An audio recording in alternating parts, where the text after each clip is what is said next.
This is NASCAR Coast to Coast. 60 minutes of NASCAR local and regional racing talk, interviews, and opinions. Here's Kyle, Rickey, and Buddy Long. Preece wins a late one in Thunder Valley. A new winner emerges in the NASCAR K&N Pro Series West, and the NASCAR Canadian Tire Series title fight is down to the final two races of the season. Welcome to NASCAR Coast to Coast for Tuesday, August 25th, 2015. Kyle, Rickey, and Buddy Long with you for the next 60 minutes as we talk NASCAR short track racing. More champions are crowned, point races tightening up, season's ending. A lot going on as we get toward the end of the summer months, buddy. Yes, indeed. And we didn't get to a lot of those points battles last week because we ran out of time. So hopefully we'll have a chance to educate everybody a little bit better about where some of the points battles are throughout the country. But as you mentioned, another one came down to the wire at the famed Bowman Gray Stadium over the weekend. And a record night for Tim Brown, picking up championship number 10. Pretty unbelievable if you think about it, with as competitive as Bowman Gray Stadium is and the unpredictability of racing there. To win now 10 championships over his career there is pretty remarkable. Yeah, and I mean, good-looking car. He's had a great career out there. He's one of the favorites out at Bowman Gray Stadium, and like we said, their season has come to a conclusion, and that means football's on the field out there coming up soon, and everybody's thoughts are turning to fall, but we do have a lot of racing left to go. I thought about that the other night when he was doing donuts. Yeah. His victory donuts. I'm like, that's going to make it interesting for the groundskeepers to try to patch that up in time. He'll make a donation to the groundskeepers. Exactly. We won't be able to talk to Tim today because we tried, but he has a full-time job at Michael Waltrip Racing, so we hope to get him on before the end of the season. If not, maybe at the banquets at the end of the season for Tim Brown. Always a good interview, and hopefully we can get him on here before the end of the season. We will, though, talk to the other big modified winner this past week, Ryan Preece, down at the Bristol Motor Speedway, a race that started at 6 o'clock and ended at 12:15 a.m. after some weather forced them to postpone the event until after the truck race. Yeah, it was a long, trying day for them from the time we got there, which was, late morning. Yeah. They had got one practice session in, then the rain showers were hit and miss. They went back and forth. Fortunately, at Bristol, even at nighttime as much as the day, that track dries very quickly. So that enabled the drivers to get back on track. They were able to get their qualifying in, and then, of course, it all hit at about lap 3, and it was a big one. Big hit for Doug Coby in the championship standings. And he simply said, I lost it by myself, and he was at, third or fourth spot at the time. Yeah. Car broke loose, hit the outside wall at a ton, and took out some other big names. Yeah, Todd Szegedy, another driver that was very much in the title fight. Justin Bonsignor, as we've been tracking, got off to a bad start this year, but we have been watching him just work his way up through the standings with quite a bit of success, including a victory at the Riverhead Raceway earlier this year. He was knocking on the door of being in the top 10 in the series standings, and, of course, he's all the way down to the bottom of the list in the running order. So a big night, a big hit in the points for several drivers. Is it down to 2? You know, I'm not going to rule Coby out completely because you're going to Riverhead, and that could be a neutralizer, even though Preece has a lot of success at that racetrack more than any other wheel-modified driver. Anything can happen there. I think once you get past Riverhead, and I would say if our points are the same between Woody and Ryan back to Doug, then I would say it's down to a 2-car battle. I think New Hampshire, Stafford, and Thompson, I would almost say those two drivers control their own destiny. Ryan Preece has a 2-point lead over Woody Pitkat with the win last Wednesday at Bristol. Doug Coby, 32 points back after that opening lap accident that brought him down to 34th in the final order on Wednesday night. So we'll see what happens at Riverhead Raceway this weekend. They have 4 races left. Riverhead, New Hampshire, Stafford, and Thompson to wrap things up. Also, congratulations to Andy Seiss. Picked up the Southern win for the NASCAR Modifieds with a 6th-place effort on Wednesday. Yeah, and that combined with issues again for another title contender in Burt Myers, who had engine troubles. Burt ended up 30th on the night. Andy wound up 6th, and I believe Jason, Burt's brother, has taken over the points lead. And then you look at Andy Seiss, and he is right well within striking distance. 2-point lead for Jason Myers over Burt. Andy Seiss third in points, now 4 points back.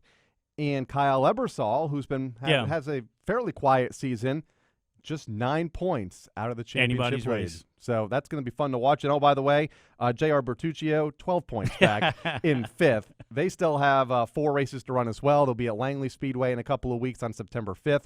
Then they'll run South Boston, Hickory, and Charlotte to wrap things up. So a lot to talk about on the modified front with Ryan Preece. Ryan Partridge, we knew it was only a matter of time before he would break into victory lane.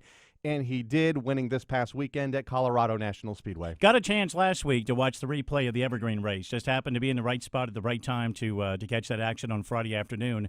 Partridge looked very good. Obviously, David Mayhew was the class of the field of the Evergreen race 2 weekends ago. But you look at the statistics that Partridge has had so far this year, in other than the Iowa races in which he finished out of the top 10, and the season opener at Kern County, which I think he was like 13th, he's been top 5, top 10. You knew it was just a matter of time. This kid has just been on a roll and doing extremely well in that Bob Brancotti car. So long overdue, but not a surprise. Top 10s in every race this year except for the season opener, I believe, at Kern County, and it's been fun watching him recover from that, zip his way up and into a tie right now for the K&N West Series championship lead. So. Yeah, that's a very tight battle. I think it kind of changed players up top. Chris Eggleston is still there. Now, with Ryan Partridge's victory, he's tied with Eggleston, and Noah Gregson, who went in tied with Eggleston, if you can follow me on that, is just a few points back. So, I mean, several drivers beyond that still well within striking distance with 3 to go. 18 points separate the top 5. Eggleston and Partridge are tied. 6 points back to Gregson. Grayson Raz, 12 points back, and David Mayhew, 18 back. Again, anybody's race. And same thing can be said in the NASCAR Canadian Tire Series, usually one of the closest championship battles of the season. Not so much this year. Yeah. Scott Steckly is on a roll right now. He will join us to talk about his win just over a week ago at Riverside International Speedway and to preview the NASCAR Canadian Tire Series race this weekend up in Bowmanville, Ontario. And we're going to get to witness it in person. We've talked about it for weeks and weeks and if not months, but it's finally here, Canadian Tire Motorsport Park, and that is always a great show. They always have a great car count there. But you're right. I mean, this is the first time as we get this close to the end of the year with just 2 races left that the series lead is in double digits. Not by much. And that could change in a heartbeat over the weekend, especially with DJ Kennington, where he's at, and a few other drivers. So I think it's still going to come down to that final race to determine that champion. 12 points over Andrew Ranger separate Steckly and Ranger. 19 back to third place running Jason Hathaway. 2 races remain. Canadian Tire Motorsports Park this weekend, and then the Kawartha Speedway to wrap things up in 3 weeks, or 2 weeks. 2 weeks on September 12th. Man, time flies. Focus, Kyle, focus. Hard to believe. I'll try to focus. So that's the show today. It's going to be a busy one. A lot to talk about here. And Ryan Preece is going to join us from the happiest place on earth. Oh, you're tickled right to death. I can tell that. I'm a huge fan of those theme parks in Orlando. Yep. And Ryan Preece is there with his girlfriend, Heather DeRozier. So they're having a good time. Guess that's what you do after you win the Bristol Motor Speedway. We will talk to him about the races in Bristol and everything going on up in Northeast Modified Racing, and we'll also bring you up to date on the National Championship standings in Division 1 for the NASCAR Whelen All-American Series. Those numbers just released a moment ago, so we'll talk about that coming up and more. NASCAR Coast to Coast on the air in focus here on MRN.com. NASCAR Coast to Coast will be right back on MRN.com.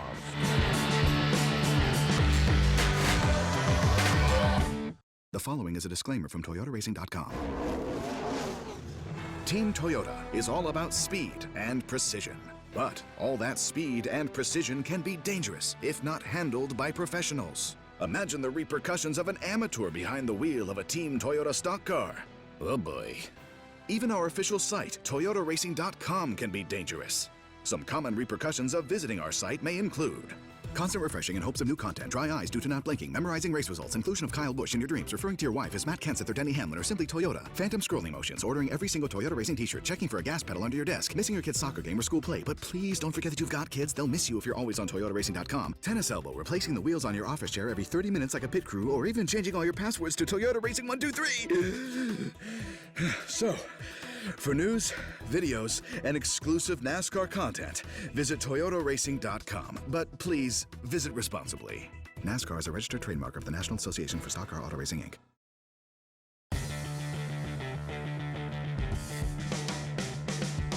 This is NASCAR K&N Pro Series East driver Jesse Little, and you're listening to NASCAR Coast to Coast on MRN.com. Now back to Kyle and Buddy. Yeah, welcome back to NASCAR Coast to Coast, brought to you by STP, in for the long haul. Kyle, Rickey, and Buddy along with you, Jesse Little, and the rest of the NASCAR K&N Pro Series East teams back in action this weekend at VIR, Virginia International Raceway, as they go road racing for the second and final time this 2015 season.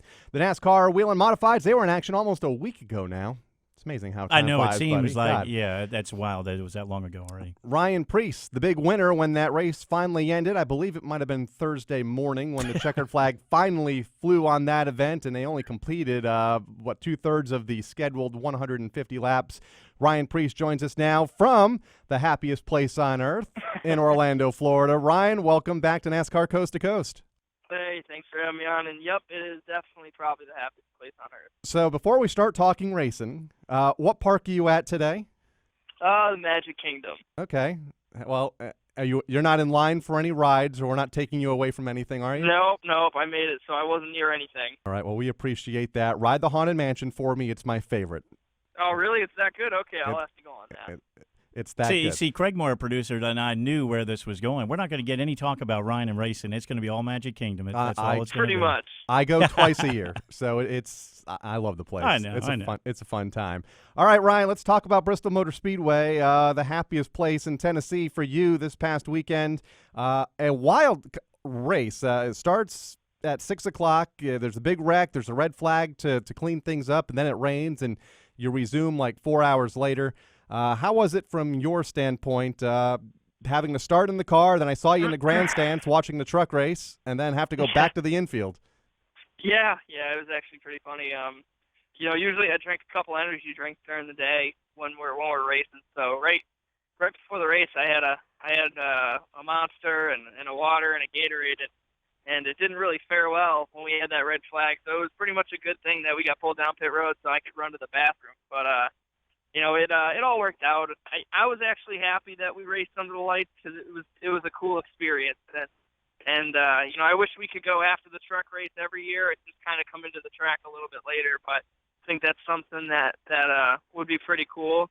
Obviously the race went our way with how the restarts went, and then we made the right adjustments to get the car pretty good. So I was just really happy to obviously win that trophy. And a great trophy it is. Woody Kane, Kyle, Rickey, and myself are looking at it in the in the media center. It's one of the most unique trophies. It almost looks like the bowl of honey, or the jar of honey that Winnie the Pooh has. But it's the Bush's Baked Beans Bowl, if I can get that out. It is a pretty cool trophy, though. I like that. Yeah, I tried taking the cover off of the it's a bean pot, I guess. Yeah. So I tried taking it off, and I think they were smart because I was going to fill it with some beer, but so they shut it on me. But at the same time, it was pretty cool. I was real excited for Eddie and Connie Partridge, and obviously my crew chief Tom McGrath and the entire TFR team to win that race. We had a really good race car. It fired really well on restarts. We lacked that little bit once we hit about 5 laps into a race run where the car would start to get tight.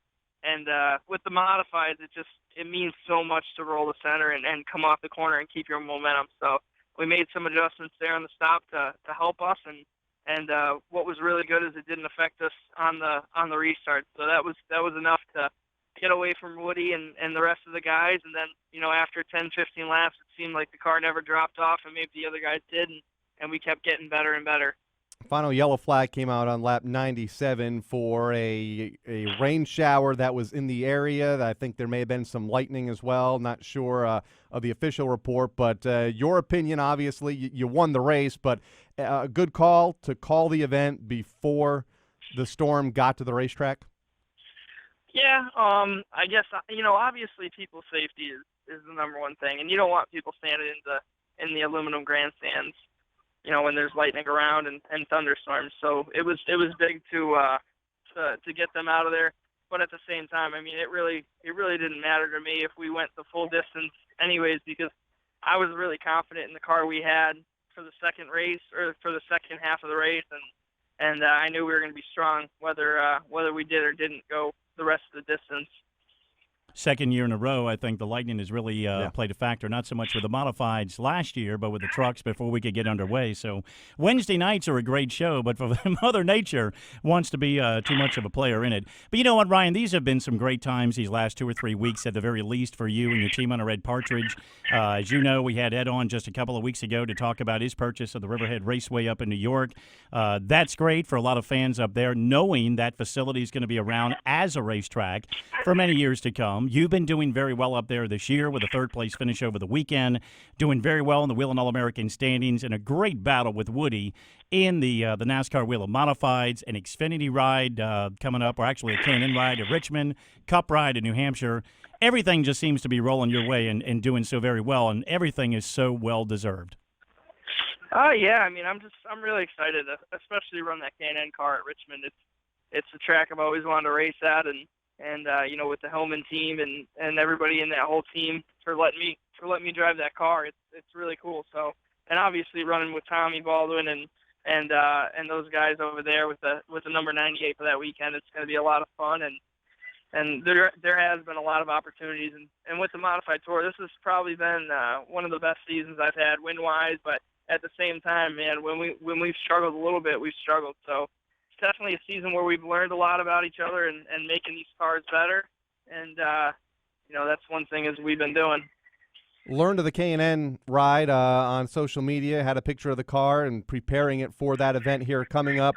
Why enter that event? Is that to better prepare you for races coming up, your Sprint Cup debut at New Hampshire?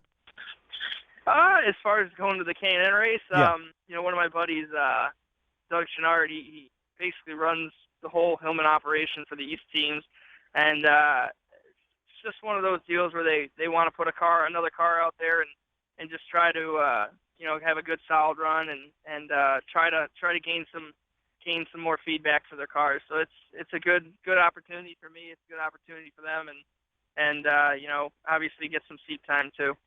Championship picture for the Modifieds took a little bit of a twist over the weekend, or I should say last week, when unfortunately defending series champion Doug Coby spun, got out of control, and collected some other cars, or he got collected up in a big melee, which included Todd Zegedy, another driver that's vying for this championship. Not to say that Doug is out of it by any means with 4 races left to go, but the main picture has been, and we talked about it a couple of weeks ago when we had you on the show, you and Woody are just going nip and tuck, back and forth. You trade that top spot back and forth in the points every race. Yeah, I mean, it just goes to show you Woody's probably been the most consistent car in the top 5 when it comes to all these races. But when it comes to the wins, I mean, Doug and I, we've been winning those races and getting bonus points and basically doing everything we have to do when we are running for the win. So it goes to show you that you know, consistency obviously plays a big factor, but also winning races with this system does make a big factor too, and getting those bonus points. So these next 4 races are going to be pretty crucial with capitalizing and winning races, and you know, I'm excited about it just because we're going back to Riverhead, one of my favorite racetracks on the Modified Tour, and then we're going to Loudon, Stafford, and Thompson. So that's all stuff that's going to be really good. Second in points at the Stafford Motor Speedway on Friday nights in their SK Modified division. Finally, I guess finally, I don't know what your take was, but had their first rain out of the year, which is incredible to go almost 4 months and not be affected by Mother Nature. Was that a much-needed week off for teams at Stafford? I'm sure you wanted to be there and in the seat, but allow everybody to kind of regroup a bit as we get set for the final month of the season up there? Yeah, I mean, it was definitely one of those things where you say it's finally been a rain out, because I think everybody at Stafford could use it at one point or another and regroup and just, you know, take that extra week to make sure your car is right. And that was nice, but at the same time, you know I needed that extra little bit just because of the long ride home from Bristol. Didn't really get home until Thursday afternoon, late afternoon, so we drove home, and to sleep that little extra bit definitely helped. And I think by the time you get through Riverhead this weekend, I think that's 4 national races in a span of like 23 days. that the Tour is going to have gone through. And then when you add to what Kyle's mentioned in your schedule, Friday night with the SKs at Stafford, Saturday when the schedule permits for you to run at the Riverhead Raceway, you're one of the few that probably wouldn't say it doesn't bother you because you feed off of this. But it looks like it's taken its toll on a few. But when you look at the remaining 4 races, and I know each race, every one of them can be an equalizer, you do have the success at Riverhead. With a lot of people look at historically in the last few years, the success you've had down the stretch, they've got to be saying, oh, Lord, here we go. This is not going to be easy to get around this guy. I don't honestly know. I hope they think that, but that's a track where whenever somebody goes to, it's kind of a wild card. The only thing is that usually works out with those quarter miles. I really like them, and I have a pretty good feel for them. So that's one thing that's really helped. So I'm really excited to go back there. I just read NASCAR Home Tracks news article that they came out with, and it was pretty cool that I guess I have the highest average finish of anybody at Riverhead, who's ever competed there, which is pretty cool. Wow. So I'm definitely excited to get back there and hopefully we can pull out a win and help out our point lead. Yeah, this weekend the Modifieds run there on August 29th for their final event of the season at the Riverhead Raceway, the second of 2. Thompson Speedway runs tomorrow night. Are you going to be back in time from Orlando to partake in tomorrow night's activity? Yeah, absolutely. I had to. Actually, originally I had our trip booked till Thursday, and then I realized that I had a race on Wednesday, so we had to cut it a little short. But it's going to be exciting stuff. We're having a good time, and it'll be good to get back to Thompson. And what's so great about this, if you're a Ryan Preece fan, you got to love life because Ryan's involved in every point battle that he's taking part in, whether it's the Wheeling All-American Series, whether it's the National Modified Program, or any racetrack, because you and Woody have a great battle going there as well. Yeah. It's actually funny. That shows you that system consistency matters because Woody, I don't think he's won a race yet. Or if he has, I'm not quite sure. But I know he's leading the points by quite a bit. We've won 4 races. We've had, I think, 1 or 2 DNFs. So that's just goes to show you that sometimes you got to be consistent, too. He has a 26-point lead heading into tomorrow night. And then, obviously, champions will be crowned October 18th at the World Series of Speedway Racing. Are we going? Are we going? Yeah. Let's go. Can we go? Yeah. We can just go to Canada from there. It's fine with me. Okay. It'll be fun. You're 5th in the Wheeling All-American Series national standings. Those were just released a little bit ago. 40 points back. Is that still close enough to have a shot at this thing with, I guess, 3 weeks to go in the national points? I don't know.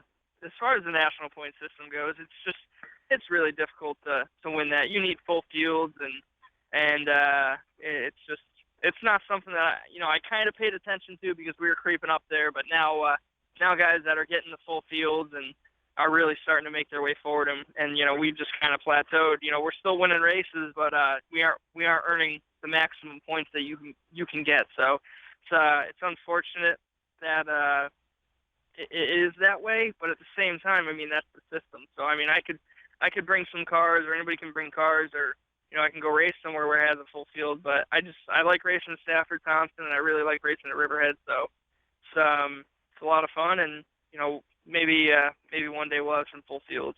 Yeah, and you're running for a Modified Tour Championship and a couple of track championships, and I guess the National Series points will fall where they fall. Best of luck to you tomorrow night at Thompson. Enjoy the rest of the day at the Magic Kingdom. 3 o'clock parade, don't miss it. About an hour and a half from now. Okay, awesome. I'll just out there. throw that out there. All right, thanks, Kyle. Ryan Preece joining us here on NASCAR Coast to Coast. I love the place. What can I say? Next stop, Ryan Partridge with the NASCAR K&N West Series coming up here in a little bit. He was the big winner. Just to recap, though, the national standings, Thomas Tillotson Jr. still the point leader by 14 over Keith Rocco. Lee Pulliam is 26 back in 3rd. Jimmy Zacharias is 4th, 33 points back. And Ryan Preece is 5th, 40 points back. Tillotson, I don't know, did he extend his lead? Which I'm not sure how he did because both of his racetracks got rained out this past weekend. What'd you say he had? 14 points now It's over Rocco. still 14. Okay. Yeah. So it was 14 last week as well. Yeah. So no yeah, change. and he was the only one, as you mentioned. He didn't have a result on the racetrack. Everybody else that you talked about did, in a good fashion for most of them. And both of his Oklahoma tracks got rained out this past weekend. We'll talk more about that in a moment. But no change in the NASCAR Whelen All-American Series national standings, at least at the top. When we come back, we'll go to the NASCAR K&N West Series and talk to the winner, the Colorado National Speedway over the weekend, Ryan Partridge. Coming back with more of NASCAR Coast to Coast, it's Kyle Rickey and Buddy Long right after this.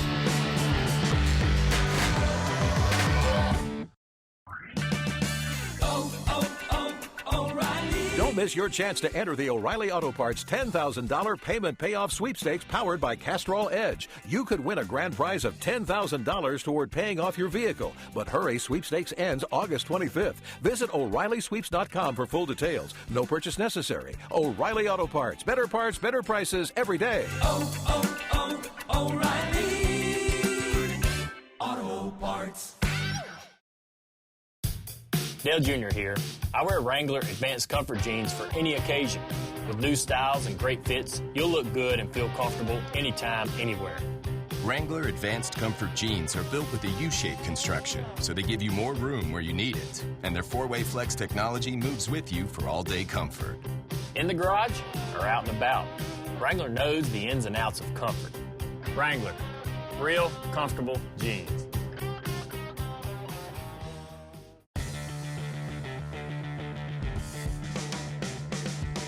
This is Caleb Allison, NASCAR Whelen All-American Series driver, and you're listening to NASCAR Coast to Coast on MRN.com. Now back to Kyle and Buddy. Caleb, a good run over the weekend with a second-place effort in the NASCAR Whelen All-American Series. Time's running out for him, It is, though. Chasing J.C. Newell for that track championship, and I think he's just got a few races left and very little bit of time to get it. I think there were 2. We'll talk more about that in a moment, though. Speaking of chasing championships and only having a couple of races to go, 3 remain in the NASCAR K&N Pro Series West, and they were back in action this past weekend at Colorado National Speedway. And Ryan Partridge got the pole at all but one lap en route to his very first series win. He joins us now on the guest line. Ryan, welcome back to NASCAR Coast to Coast, and congratulations on finally getting that first win in your first full season in the NASCAR K&N Pro Series West. Well, thank you guys for having me. We're very excited. We're a bunch of handicappers in the Sunrise Ford camp. I got a question, I guess. Do you guys, all the rookies, did you guys get together and just have a bet? Okay, this week I'm going to be on top of the points. Next week it's going to be me, because it looks like it's a revolving door up top. You know, it's real tough. What a year to break into the K&N West Series. I mean, it's ultra competitive as far as the rookies and the championship standing. I mean, we've been, like you said, seems like we've been playing musical chairs for the points lead the last few weekends, and I mean, again, all being rookies. I think we have probably 6 rookies in the top 10, and what a tough time to break in. And then the way the point system is laid out, rookie points don't necessarily mean you can be on top in the championship points either. So it'd be a very different thing to be able to win the championship and not get Rookie of the Year, wouldn't it? Absolutely. 6 rookies in the top 10. He nailed it. I'll just count it. Wow. Kind of bring us through your day this past weekend at Colorado. Practice went well, seemingly. Obviously, qualifying went well. You started from the pole, and walk us through that 150-lap main event. Yeah, starting off the day, we unloaded pretty good. I thought the car was just felt good as far as being a good race car, not necessarily having the speed that we wanted, but being an abrasive track and tires seemed to fall off pretty quick. I wasn't sure what everybody else was on as far as how new their tires were. So we didn't have a ton of speed in practice, but I thought we had a good race car, so we kind of left it alone. Coming into qualifying, I just drove the piss out of it like we do every qualifying run, and it was good for pole. But again, it was a very tight field. I think David Mayhew was 200th behind us, and then 100th behind him was Chris Eggleston, and it was I think the top 4 or 5 cars were within 1/10 of a second. So it didn't want to get too excited because, on a track like that, you so much as blink, and that's a tenth of a second. So we were all right there. And I think the writing was on the wall for you guys too, Ryan. I mean, we looked at your stats earlier this year, and I was telling Kyle at the beginning of the show, through the efforts of NBC Sports Network, got a chance to watch your race at Evergreen Speedway. I know that David Mayhew had a very dominating performance there, but you had a solid run in that event. And when you look at what you've done so far this year, it just was a matter of time before that car was going to be in victory lane. Oh, I don't know about that. It's very, very tough competition, tough series, probably by far the toughest series I've ever raced in my life. But yeah, going into the last couple of weekends, going back to the last couple of weekends, very different to have as many green flag runs as stretches as we did the last couple of weekends. Going back to Evergreen, from our halfway break at lap 75, it went green all the way through to the checker. So that was kind of different. Part of me wanted to keep right on David's bumper and chase him down and keep digging and try to see what we could do to rattle his cage or get by him. But the other part of me said, well, there's going to be a caution. So if we, after the tires get all slimy after 20, 30 laps, then, well, it's time to start reserving a little and wait for that late race caution. And the caution just never came. And then going into this last weekend, it kind of the same thing. We had a real long green flag run there at the end, and even though we had a dominant car, and I think it showed, we were still saving a little bit out front as far as, not backing our speed up, but just making sure we're driving off straight and getting the bite down and all that, and managing my right foot.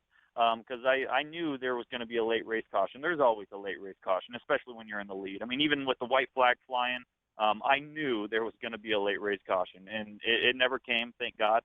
Didn't have a chance to rack them back up, and just really blown away with the performance of the team. And they've been behind me all season long, and I think that we've had good strides, but never been able to seal the deal.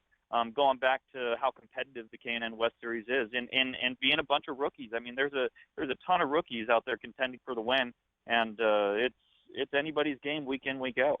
And that said, with all the rookies out there, including yourself, are you surprised that these races have gone with limited cautions, especially this past weekend? Just 3 caution flags in 150 laps. The final caution came out on lap 60. You know what? I think that's a testament to the type of drivers and the talent you have in the series, because running into each other isn't necessary. We don't need to rough each other up to the point of causing wrecks and causing cautions. So it was, I think, again, it's a testament to the type of talent that you have in the K&N West Division right now. I know it looks good. Wrecks look good from the fans' standpoint, but it's not too good from behind the wheel. So the fact that we're able to go long green flag runs and still race hard and competitive but not wreck each other, I think that just shows what kind of talent and how competitive the K&N West Series is. One of the big storylines we've talked about all year long was the variety of different tracks and newer tracks to the series that you guys have been running. And I guess that's kind of an education for Kyle and myself, because some of these tracks obviously are Whelen All-American Series short tracks that we cover on a weekly basis. But with like the Evergreens, Colorado, Meridian that's coming up, Shasta, some of these tracks, are there a lot of similarities with some of these tracks? Are they? I know some of them have been around for a long time. They're a little older. They're possibly a little abrasive. Are there a lot of similarities? Can you take a lot of the same notes to some of these different tracks, or is it a whole different ball game with some of these short tracks? Yes and no. In one respect, a bull ring is a bull ring, but then you get into the chassis setup part of it, and a balanced car should be fairly fluent at different tracks. So we try to go with our best short track package, and then we just kind of got to adjust rear springs according on how much the grip level of the track, and play with the sway bar a little bit. But if the thing's dialed in, it's one short track, it's pretty much dialed in for all short tracks. So that kind of cut the learning curve down as far as I'm concerned behind the driver's seat. And again, going back to working with such a competitive team, the Sunrise Ford Racing Camp, they've been doing it for a long time. They have ultra competitive cars, and it's really the first time in my racing career that I've been able to show up to the track with confidence and just worry about driving the car, and maybe a little dial in here and there, and let's work on long run stuff.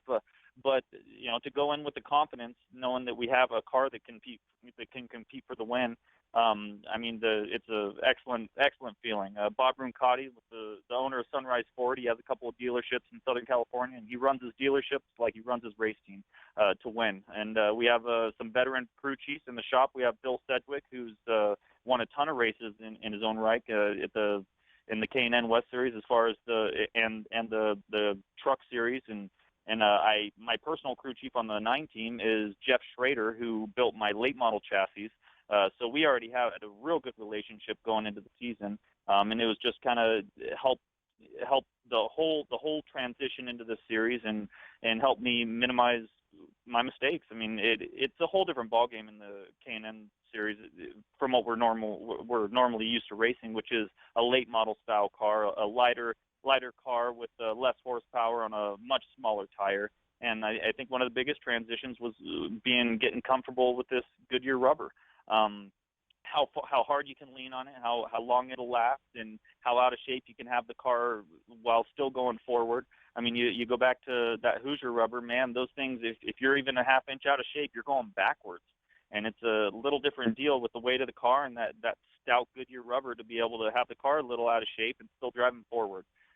So that's part of it. And then learning how to race in these cars. I mean, in a late model, you so much as breathe on each other, and you got fenders falling off, things towed in, and your rear end's bent.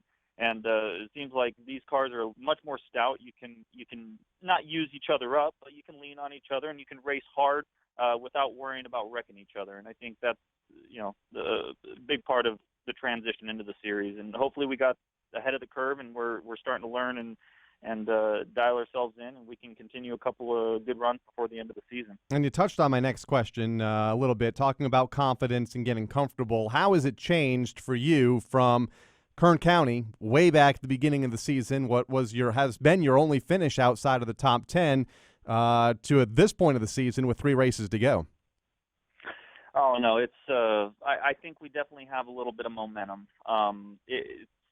It does come to like a psychological momentum, if I may say. The whole team starts jiving at a certain point. I mean, the Sunrise Ford camp has been doing it for a long time. They have all the right people in all the right places. So us kind of jiving and getting in a rhythm and understanding what everybody needs, and I think that's played a big part into staying consistent. I think Kern, we had a flat tire, so we weren't able to grab that top 10 finish, but yeah, going back to this weekend, it was fun to not only be competitive all year long, but to show them that we can actually seal the deal. Another driver that's made the transition from the Whelen All-American Series, running almost 2 and 3 times a night. And at Irwindale, you did pretty much with the Irwindale race trucks and also the late model. And you seem like you've made that transition well. We've looked at other drivers that, went from a Whelen All-American ride to a series ride, and you're running a heck of a lot less races, but it looks like your focus has just been right there. You guys have done so well. Have you kind of missed not running as often as you did last year when you were running the weekly racing series? Yeah, a little bit. At the beginning of the year, I ran a late model race. We ended up winning the late model race, and that was right before our race here in the K&N series at Irwindale. So that was kind of a refresher course, kind of a hurry up, get back in the Irwindale zone. I think that benefited us for Irwindale, but since we had a kid approach us for that ride, so he's in our late model, Riley Herbst. And anyway, so we recently picked up a modified, one of the Lucas Oil modifieds, just to kind of stay in the seat. Because you're right, some of the races are spread apart by almost a month, and it's very different staying out of the seat so long. So I think all the more time behind the wheel you can get is more valuable. It keeps you in the zone. It keeps you sharp, especially rotating around to different classes.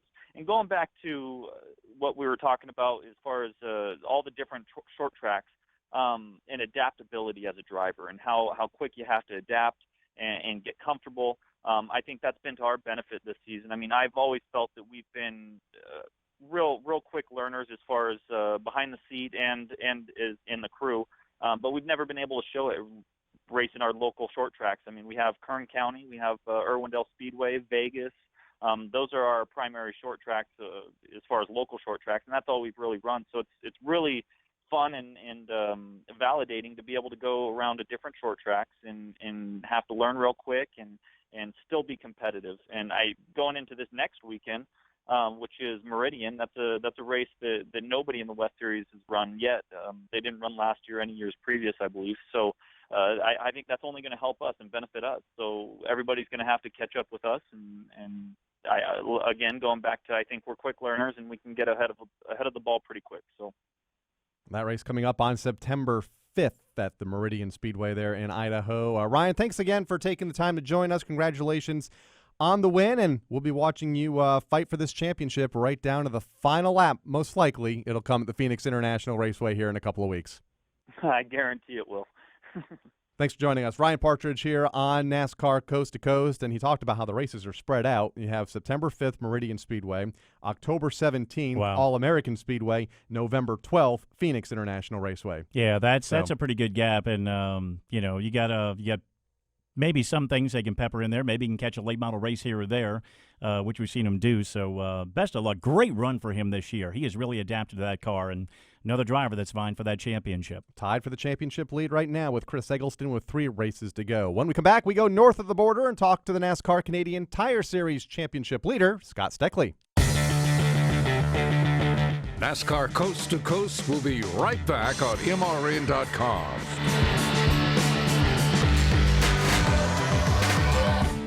The road to victory lane isn't just for drivers anymore. Introducing the official daily fantasy game of NASCAR at DraftKings.com, America's favorite daily fantasy sports site. Just pick a team of 5 drivers and stay under the salary cap. Outscore your opponents and win. Hurry to DraftKings.com now and use promo code COAST to play for free. You could win part of the $1 billion in prizes being awarded this year. Enter COAST to play for free now at DraftKings.com. That's DraftKings.com. Hi, this is Eli Gold, the host of NASCAR Live. We've been taking your calls every Tuesday night for over 30 years, but now you don't have to wait for Tuesday. Call Motor Racing Network's fan hotline at 844-4-ASK-MRN. I think Kyle Busch should be able to step right in and run for the championship if he gets a win. Just like any other sports figure, they're out for part of the season because of an injury. They come in, they win the championship, they win the trophy. Be a part of the voice of NASCAR. Call 844-4-ASK-MRN.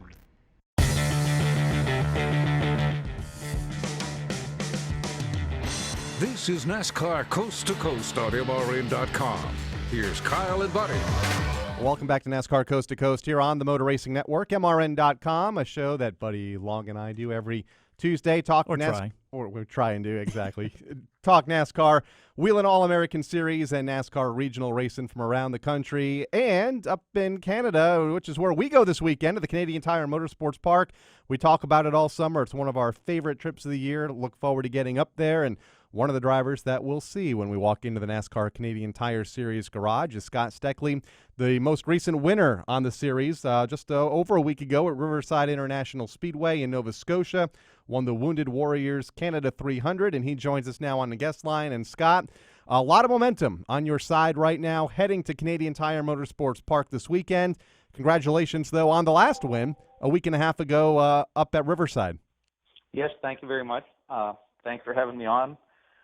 Our team has, momentum is definitely on our side right now. Everything's, rolling along really, really well, and we got our cars working good, and we're definitely looking forward to going to Canadian Tire Motorsport Park this weekend. I know that you want to just dodge everything that we're going to talk to you about, because we're going to talk about the points lead. We're going to talk about how you did well in the last 2 races on this series last year, and so many great things that have happened to you. But in reality, this is, I guess, the first time in maybe 2 or 3 years that we have had a double-digit deficit or lead in the Canadian Tire Series. Not to say that can't change in a heartbeat, and you know that. But how hard is it, or how easy is it to maintain that focus as you head up to Bowmanville this weekend? The focus, once I get in the car, I can put it behind me and just concentrate on driving and making sure we don't make any mistakes or anything like that. But as you know, in racing, anything can happen, and that's the worst part of it all, is something that you can't control happens. And with 30 cars there, a 12-point lead is definitely not a very big lead. Yeah, huge entry list for that event this weekend, including NASCAR Camping World Truck Series driver Spencer Gallagher. So that'll be interesting to watch him out there as he prepares for the truck race later on that afternoon. You mentioned don't make a mistake. How easy is it to make a mistake at a track like Canadian Tire Motorsports Park? A lot of elevation changes and a lot of funky turns around that place that we get to see the trucks on, and obviously you guys will race on that earlier in the day. Yeah, it's definitely easy to make a mistake. There's 10 corners with elevation changes and all different types of braking zones. So we had some bad luck there a couple of years ago, 2 races in a row. So hopefully that's behind us. We just about won it in the spring here. We led up until corner 8 of the last lap and had a little incident with 2 corners to go. But we're definitely going there hoping to win the race. It's Canadian Tire Motorsport Park, which is my title sponsor and my car as well. So if we could get a win on a road course for them, it would be great. We always enjoy when we go over there. We do a test during the day to make sure all of our equipment's working for the Camping World Truck Series event. And a lot of times you guys may be on the track or we're going out into somebody's turn position. One of the best of the 4 has got to be where Alex Hayden has been in the past. I think Jason Toy will be there, and that's as you're coming up. I guess out of turn 5, A, B, and C, which is down where I'm at. I've never had a turn that had three different parts to it. But the drag race back up the hill under the mobile bridge, I believe, and then when you're coming up and cresting that hill, you guys are carrying some serious speed right through there. Yeah, we're 160, 165 mile an hour, so that's pretty fast for our cars. And then, like you said, there's a corner right at the end of it, so you got to get it slowed down a bit to make it around that corner, and that's where a lot of the draft actually plays a bit of a role if you're trying to pass somebody there. So it's definitely different than a quarter-mile short track, that's for sure. I think where Buddy will be is probably one of the best spots. They come so down that hill. Yeah, it's like a roller coaster. Yeah, when you feed them to me, they're coming right into view out of the trees, and there's hauling the mail down a hill, and it just looks like they're coming to a dead stop up the hill into an off-camber right-hand turn. It's just going from one extreme to another. It just blows your mind. Yeah, it's an amazing track to drive, that's for sure. I always tell my crew guys I'd love to get them in the car and take them around at full speed to see what it's like. But it's a great facility. Canadian Tire came on board a couple of years ago, and they've improved it so much around that place, and it's definitely a first-class facility. Capacity crowds have filled that track the last 2 years for the Camping World Truck Series, and I'm sure we'll see the same. And obviously the NASCAR Canadian Tire Series. In fact, probably more fans there to see the Canadian Tire race than the truck race. We all see that in Montreal all the time. Yep. You guys would run at like 9 or 10 o'clock in the morning, and the stands would be packed. Unbelievable. But when you think about it, I mean, in Canada, that's their national series. We have the Sprint Cup and Xfinity and the trucks. They have the Canadian Tire Series, and the fan support is unbelievable when we get to see you guys in action. Buddy mentioned a moment ago, 12 points, 2 races to go. How much of that is in the back of your mind, these final 2 races? It's definitely in the back of my mind. But we weren't really worrying about points all year, and we just, went out to win races, and that's what we're going to do now again this weekend. But you definitely got to be smart the way you race, and I've raced in this series since the beginning, so I feel I have a good grasp on what I need to do to, be patient and not get too over aggressive. But we definitely need a good solid point stay to stay in contention. To spin off of what Kyle had mentioned, how the fans receive you guys when you've gone to Montreal in the past, when you go to Bowmanville. And, I mean, even the reaction that we have. I mean, we have the luxury of Sprint Cup, Xfinity, trucks. We have NASCAR out the wazoo here. But yet when we go to Canada, we want to see the Canadian Tire Series. It's like we can't get enough, or there's something about you guys. Talk about the health of the program, because you've got a lot of veterans, including yourself, that have been mainstays on this program and have kept it very competitive, but you've got a good influx of rookies again this year. Gary Clute winning the opener. Marc-Antoine Cameron, he has had an incredible year as a rookie. And even the fans, has it been great support everywhere you've gone as far as the fans and just the series as a whole? Yeah, the series as a whole, it's really good right now. Like you said, there's been some good young rookies come in this year, which is very good, and hopefully we get more of that next year. We got guys like Alex Tagliani. He's my teammate. He's his second full season in the series. So just guys with names like that, and the new people coming in. The series is very good, and the fans they're amazing everywhere we go. The fans love our series. When we show up to Nova Scotia, when we show up in Saskatoon, the fans just love when we show up, and it's a great series, and I'm proud to be part of it. You okay with the schedule? 10, 11 races on the schedule this season. Start in May, and you end in just a couple of weeks from now on September 12th at Kawartha Speedway. Yeah, with the weather we have, it's pretty hard to get many more races in than we have. We have in the middle of the summer from July 4th, I believe, we have 5 races in 5 weeks, so it's pretty tight there right in the summer, and now we had a week off since Riverside, and we go on to Canadian Tire Motorsport Park, and we get 2 weeks off before the season finale at Kawartha. So the schedule is pretty tight in the summertime, but the spring or the start and end, it's a bit more relaxing.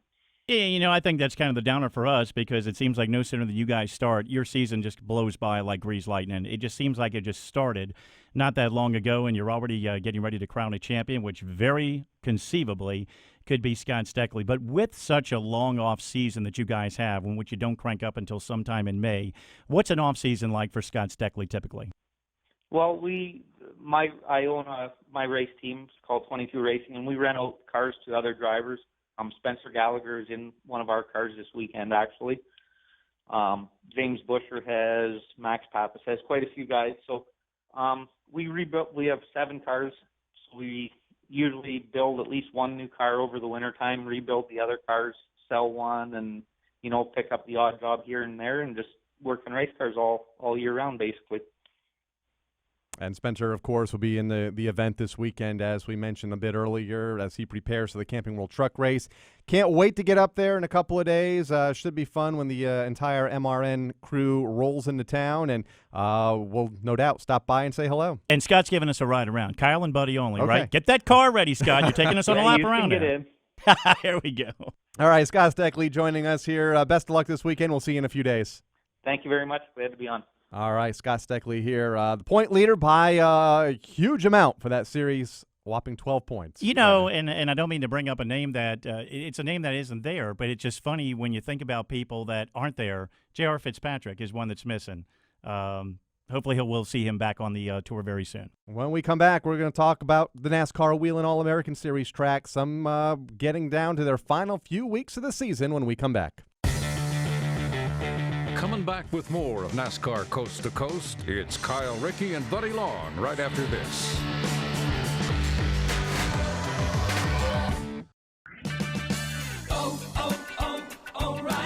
Eventually, it's going to happen. You'll turn the key and your engine won't start. Don't lose your ability to get around. Visit O'Reilly Auto Parts for a Super Start battery. Whether it's a reliable economy, hard-working premium, or powerful extreme, you'll find it at an everyday low price. Don't let a dead battery slow you down. Visit O'Reilly Auto Parts. Better parts, better prices every day. O'Reilly Auto Parts. Dale Jr. here. I wear Wrangler Advanced Comfort jeans for any occasion. With new styles and great fits, you'll look good and feel comfortable anytime, anywhere. Wrangler Advanced Comfort jeans are built with a U-shaped construction, so they give you more room where you need it. And their 4-way flex technology moves with you for all-day comfort. In the garage or out and about, Wrangler knows the ins and outs of comfort. Wrangler, real comfortable jeans.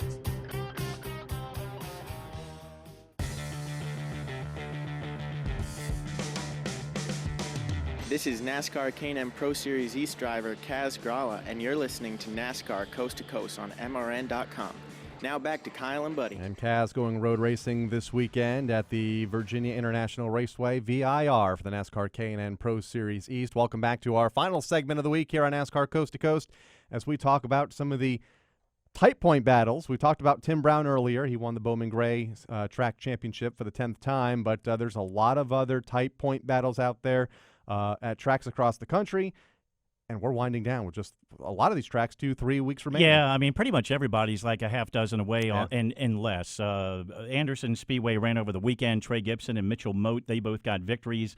2 shows left there. Gibson leads R.A. Brown by 26 points, so that's coming right down to the wire. Ted Christopher picked up another win at the New London Waterford Speed Bowl over the weekend, held off Keith Rocco. That's crucial for Keith because he could have used those extra points in running for the national championship, because Waterford is, I think, the only track in Connecticut right now getting full fields for the national points. Yeah, absolutely. A lot of Southern tracks had the weekend off. They will be returning to action, meaning like South Boston, Southern National, Langley. They only have a handful of laps left to go, or races, I should say.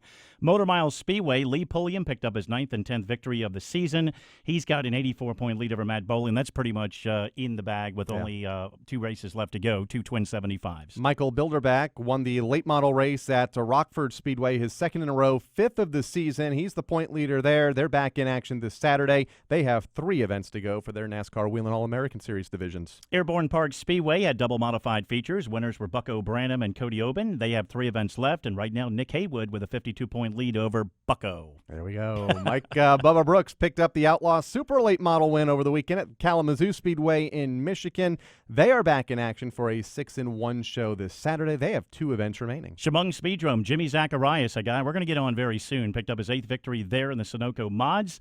2 races left. He has got a 143-point lead over brother TJ. Las Vegas Bull Ring, they were back in action for the first time since, I believe, 4th of July weekend. David Anderson won the Super Late Model feature. Ryan Vargas won in Super Stocks.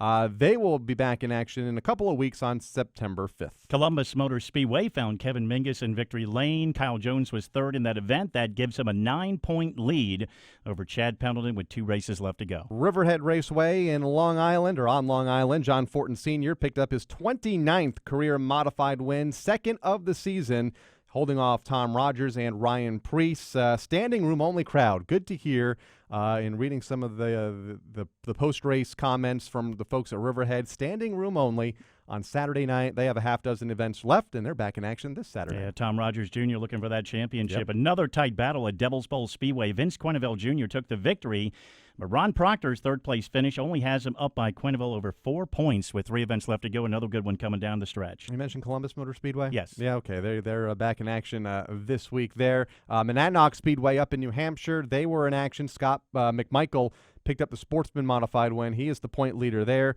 Chris Curtis won in Super Stocks. They return to action this Saturday night with 5 events remaining. Gary Wiltrout, imagine that. I'm shocked. At Motordrome Speedway. I think he still has a couple of events left to go where he can get victory number 100. I think one of them is going to be like their Fall Classic. It's not a points race, so I'm assuming that still counts towards an overall victory. See, that sometimes confuses me with some of these tracks, like I think a lacrosse. Yeah. Is the Oktoberfest their final points race? Well, or is it? I was going to ask you that because I thought this past weekend was their final deal. And the Oktoberfest is like their big bash of the end of the year non-points race. Steve Carlson, by the way, won the championship. In the Imagine That category as well. Exactly. Kingsport Speedway, the Concrete Jungle, they were off this past weekend due to the events in Bristol. They have 1 event remaining, championship night set for this Friday. Ronnie McCarty has a 46-point lead over Wayne Hale. Utica Rome Speedway up in New York, the Sunday Night Mod Show went to Mike Mahaney, but it's Matt Shepard with a 51-point lead over Larry White with 2-point races left to go. Jamie Obie picked up the win in the late model stock cars. Vince Quenneville won in the modifieds at Devil's Bowl Speedway up in Vermont. They're back in action this Friday night for double features. I-80 Speedway in Greenwood, Nebraska. Tad Pospisil took the late model win over Josh Krug and R.C. Whitwell. Final event coming up, All-Star Championship weekend, September 6th. Matt Buller leads Ben Schaller 6 points, another tight one. And we mentioned lacrosse. Mike Carlson won race number 1. Steve Carlson won race number 2. And Steve Carlson apparently crowned the NASCAR Whelen All-American Series champion at that racetrack again. We had him on a year ago. Yes, and we did. We might have him on again. Absolutely. You mentioned Caleb Allison. He and J.C. Newell, they ran at Lebanon I-44 with J.C. picking up the victory. By virtue of that, J.C.'s got a 98-point lead over Caleb with 4 races left to go. And I think we've covered it all. I think. And if you missed it earlier, the national standings, in fact, we didn't mention the Oklahoma tracks because you didn't get the street stock winner at All-American Speedway. Are you kidding me? And who was it? I'm just kidding. Dan Farrington. There you go. Thomas Tillison, the championship leader, both of his racetracks got rained out, remains 14 points ahead of Keith Rocco and 26 ahead of Lee Pulliam. with, I believe, 3 weeks to go before that championship is decided. That's going to be a great one coming down the wire, and Jimmy Zacharias could be a wild card in that one too, because his, in addition to Chemung, he's got Holland Motorsports Complex. Yep. He and Tommy Catalano have had a good battle there, but Jimmy's won some there as well. And trying to maximize those points with full fields in New York. I want to thank Ryan Preece, Ryan Partridge, and Scott Steckly for joining us. For Robbie Mays and Craig Moore, for Buddy Long, I'm Kyle Rickey. We'll see you back here next week on NASCAR Coast to Coast. You've been listening to NASCAR Coast to Coast. Tune in next Wednesday at 1 Eastern for more talk from local tracks all over America. NASCAR Coast to Coast is also available on demand in the MRN.com Media Center or download from iTunes or Stitcher. NASCAR Coast to Coast is a production of the Motor Racing Network. All rights reserved.